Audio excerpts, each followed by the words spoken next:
topic. Next fourth point, that is the alkalinity of water.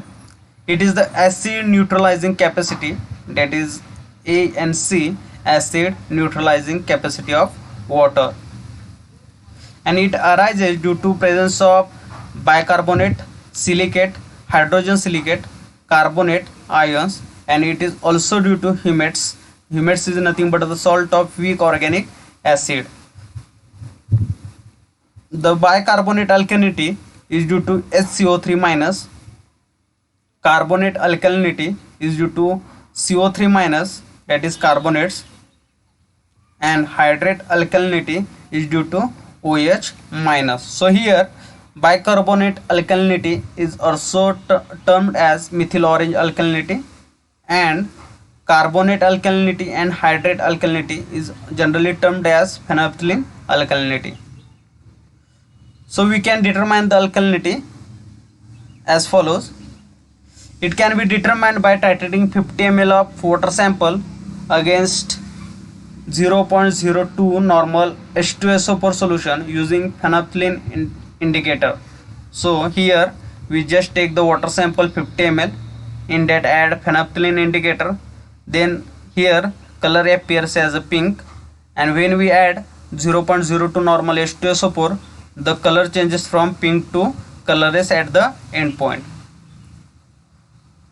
So when we get the end point in first phenolphthalein indicator, then in that same flask we add few drops of methyl orange indicator and continue titration till the end point is observed. So here end point is observed is yellow to red. When we add the methyl orange indicator to the above solution, then we get the yellow color to the solution, and we add the 0.02 normal H2SO4 to this solution, and we get red color at the end point. So here same conical flask, first we add phenolphthalein indicator and titrate with 0.02 normal H2SO4, and we get the end point pink to colorless. In the same flask we add the methyl orange indicator, we get the color yellow, and we titrate the same conical flask content with 0.02 normal H2SO4, and we get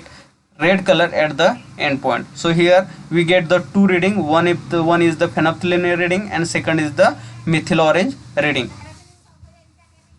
So based on these two reading, we can determine the alkalinity or predict the alkalinity as follows. As first, if fraction of endpoint of phenolphthalein indicator is 0, then alkalinity may be due to bicarbonates only. That means if the first reading, that is phenolphthalein reading, appears near about 0, then we considered the alkalinity is generally arises or generally due to bicarbonate only. As we see here, if this is the phenolphthalein reading is considered near about 0.1 and second is the methyl orange reading. So here we see this phenolphthalein reading comes near about 0, then we considered it as the alkalinity arises only due to bicarbonate. Second, if there is no further titration for the methyl orange endpoint after phenolphthalein endpoint, then alkalinity is due to OH minus. What is the meaning? If the phenolphthalein endpoint appears at 1.2, and when we add methyl orange, and then immediately the titration ended, as we see 1.3 is the methyl orange titration reading. As we see 1.2 to 1.3, there is a very small change in the reading. As we see, then if there is no further titration from the phenolphthalein endpoint to the methyl orange endpoint, then we consider the alkalinity is due to OH minus. Next, third is the if phenolphthalein endpoint is half of the total titration, then alkalinity is due to carbonate. So here, if this is the phenolphthalein reading, that is 1.2, and this is methyl orange reading, that is 2.4. So if this phenolphthalein reading is half of this methyl orange reading, that is this is 1.2 and this is 2.4, so we consider here phenolphthalein reading is half of this methyl orange reading. So then here in this case we consider the alkalinity is arises due to carbonate. Next, fourth, if phenolphthalein endpoint or phenolphthalein reading is larger than half of the total titration, then alkalinity is maybe due to carbonate or hydroxyl ions. So here is the example. If this is 1.2, as we know this is larger than 1.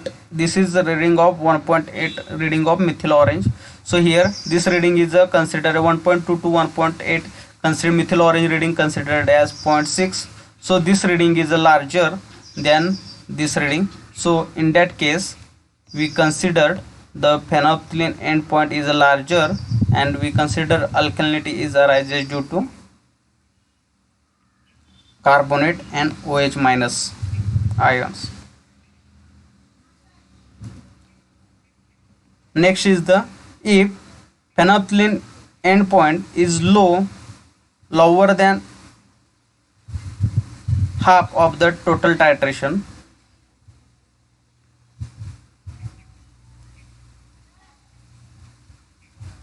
then alkalinity is due to carbonate and bicarbonate. So here this is phenolphthalein alkalinity and this is the total titration reading. So if this phenolphthalein reading is lower than total titration reading, then we consider the alkalinity arises due to carbonate and SCO3 minus.